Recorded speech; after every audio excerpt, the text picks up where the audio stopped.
श्री गणेशाय नमः। श्री जानकी वल्लभ विजयते। सप्तम सोपान उत्तरकांड हरि कथा। श्री रघुनाथ जी के सब चरित्र मैंने सुने, जिससे मेरा संदेह जाता रहा। हे काक शिरोमणि, आपके अनुग्रह से श्री राम जी के चरणों में मेरा प्रेम हो गया। युद्ध में प्रभु का नागपाश से बंधन देखकर मुझे अत्यंत मोह हो गया था कि श्री राम जी तो सच्चिदानंद घन है, वे किस कारण व्याकुल हैं। बिल्कुल ही लौकिक मनुष्य का सा चरित्र देखकर मेरे हृदय में भारी संदेह हो गया। मैं अब उस भ्रम संदेह को अपने लिए हित करके समझता हूँ। कृपा निधान ने मुझ पर यह बड़ा अनुग्रह किया। जो धूप से अत्यंत व्याकुल होता है, वही वृक्ष की छाया का सुख जानता है। हे तात, यदि मुझे अत्यंत मोह न होता तो मैं आपसे किस प्रकार मिलता और कैसे अत्यंत विचित्र यह सुंदर हरि कथा सुनता, जो आपने मुझे बहुत प्रकार से गाई है। वेद शास्त्र और पुराणों का यही मत है, सिद्ध और मुनि भी यही कहते हैं। इसमें संदेह नहीं है कि शुद्ध सच्चे संत उसी को मिलते हैं जिसे श्री राम जी कृपा करके देखते हैं। श्री राम जी की कृपा से मुझे आपके दर्शन हुए और आपकी कृपा से मेरा संदेह चला गया। पक्षीराज गरुड़ जी की विनय और प्रेम युक्त वाणी सुनकर काकभूषुंडी जी का शरीर पुलकित हो गया।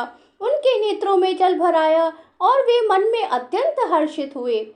हे उमा, सुंदर बुद्धि वाले सुशील पवित्र कथा के प्रेमी और हरि के सेवक श्रोता को पाकर सज्जन अत्यंत गोपनीय, सबके सामने प्रकट न करने योग्य रहस्य को भी प्रकट कर देते हैं। काकभूषुंडी जी ने फिर कहा, पक्षीराज पर उनका प्रेम कम न था, अर्थात बहुत था। हे नाथ, आप सब प्रकार से मेरे पूज्य हैं और श्री रघुनाथ जी के कृपा पात्र हैं। आपको न संदेह है और न मोह अथवा माया ही है। हे नाथ, आपने तो मुझ पर दया की है। हे पक्षीराज, मोह के बहाने श्री रघुनाथ जी ने आपको यहाँ भेजकर मुझे बढ़ाई दी है।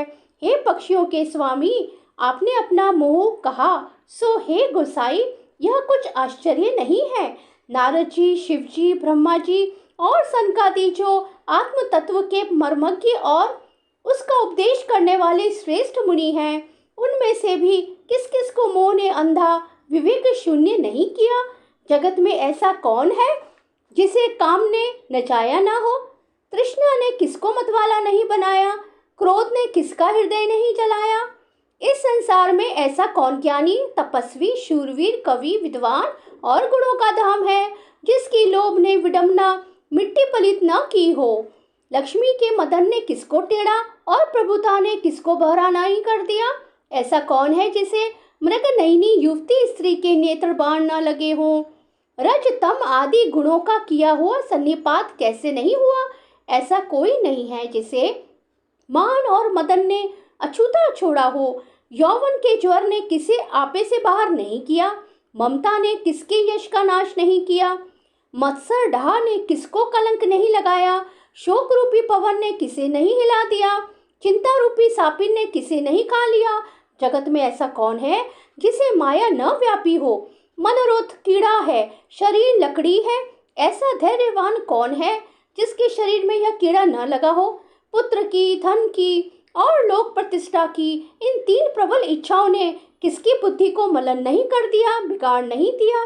यह सब माया का बड़ा बलवान परिवार है, यह अपार है, इसका वर्णन कौन कर सकता है। शिव जी और ब्रह्मा जी भी जिससे डरते हैं, तब दूसरे जीव तो किस गिनती में हैं। बोले जय सिया राम।